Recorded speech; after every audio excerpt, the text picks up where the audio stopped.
So I want you guys to hear this crunch on this taco, man, this Lechuga Taco. Yeah. Yeah. Yeah. Hey, what is going on?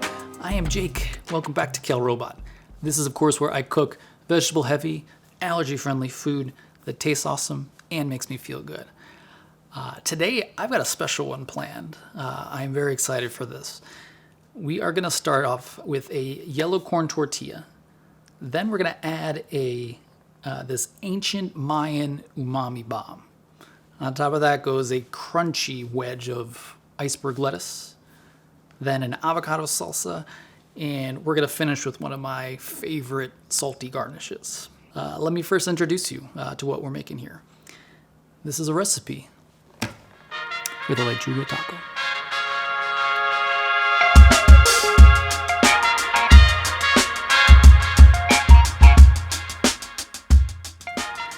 Alright, so this taco is a fun mashup of the different cultural influences found in Mexican cooking. Like any taco, this starts off with a tortilla. And there are few things as emblematic to Mexican cuisine as a fresh-made tortilla from a beautiful heritage corn. I am using a yellow corn Masa Harina from Masienda. And by the way, if you are interested in learning about or seeing comparison between the different types of Masa Harina that are out there, let me know. Drop me a line in the comments, and that's totally a video that I can make if you guys are interested. In the meantime, let's just get this taco started and make some tortillas, huh?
Sikil Pak is going to move our historical needle back to the ancient Mayan civilization of the Yucatan.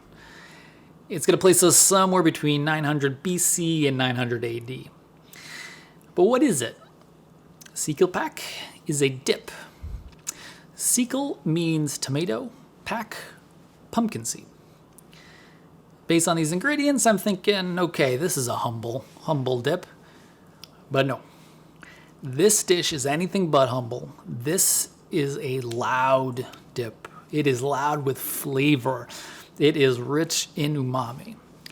In his great cookbook, Tacos, Recipes, and Provocations, Chef Alex Stupak of Empeyon, he refers to Sikil Pak as alpha hummus. Alpha hummus. I think that's a solid characterization for what this is. I start mine by roasting a tomato, a shallot, a clove of garlic, and a serrano chili. I'm doing this over the open flame on the stove of my Brooklyn apartment. I'd probably recommend roasting in the oven instead if you want to avoid any of the cleanup that I'm going to have to do here. They both achieve great results, but why don't you just check it out. This is sort of step one of making Sikil Pak.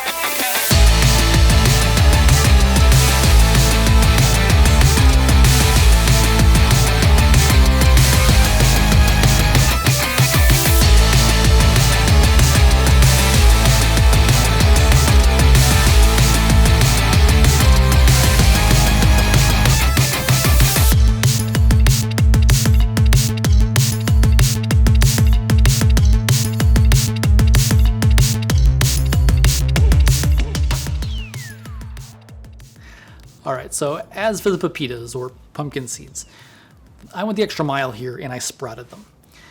To be precise, technically I soaked them, because a pumpkin seed is not going to grow a sprout in the same way as a sunflower seed or a mung bean. It's technically a soak, but effectively it's achieving the same result. What I was after here was to increase the phytase level of the seed, and phytase in turn is going to help diminish the phytic acid content. Phytic acid is one of those anti-nutrients that can make seeds hard to digest and can kind of just generally be detrimental to the gut. So feel free to skip this step if you want. It does take a little bit of time, but for me it was worth the extra effort. The next step though is simple. It's toasting seeds. You get a pan nice and hot, throw the seeds in, and then once they're nice and crunchy and smell really aromatic, pull them off and take it off the heat. And that's that. So once all the nightshades and alliums and seeds are roasted and toasted, there's just a couple more ingredients here. I am using a sour orange for the acid. Sour orange is traditional to the Yucatan and this dip specifically. It's this great combo of bright, fruity, and tart. I do understand though that unless you've got a Mexican grocer near you, you're probably going to need a substitute.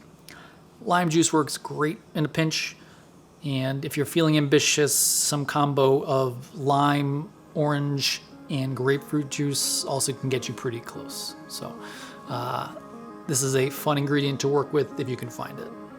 So enough talking about these ingredients. Let's put this thing together and make Sikil Pak.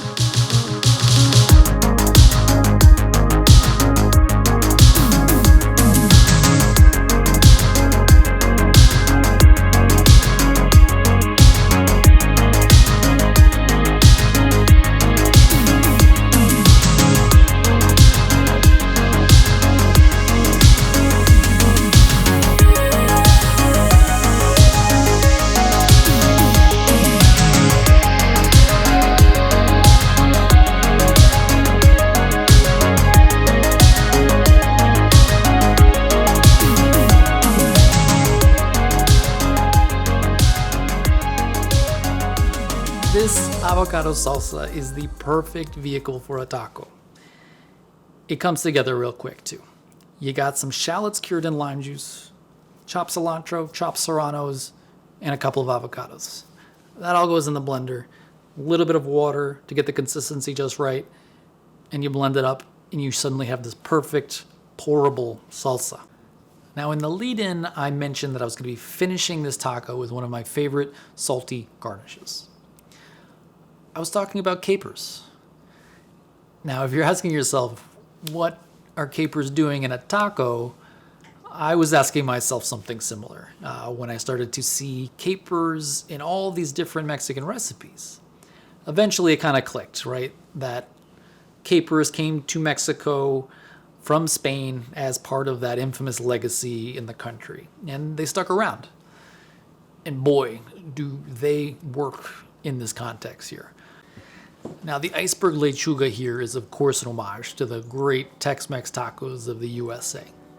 A wedge of lettuce here gets to star. So let's put this whole thing together and make this Lechuga Taco.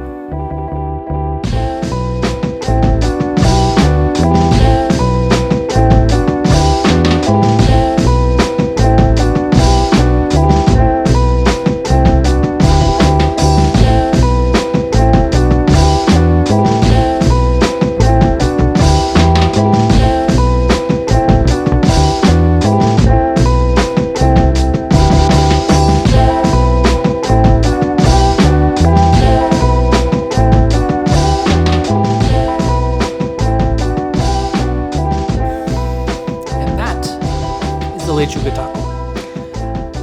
This thing works kind of like a wedge salad.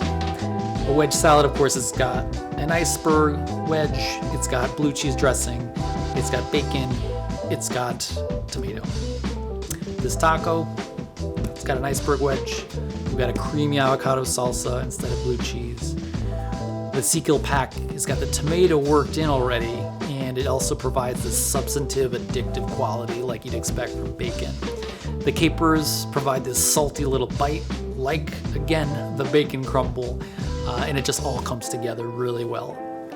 Now, those are two different dishes. No one's going to confuse the two, but they do work on similar principles. So I'm going to leave it there. Thank you so much for coming, staying to the end, and watching this. If you have any questions or thoughts, please leave them below in the comments. And until next time, I'm going to sign off here. So thanks again, and we'll see you next time.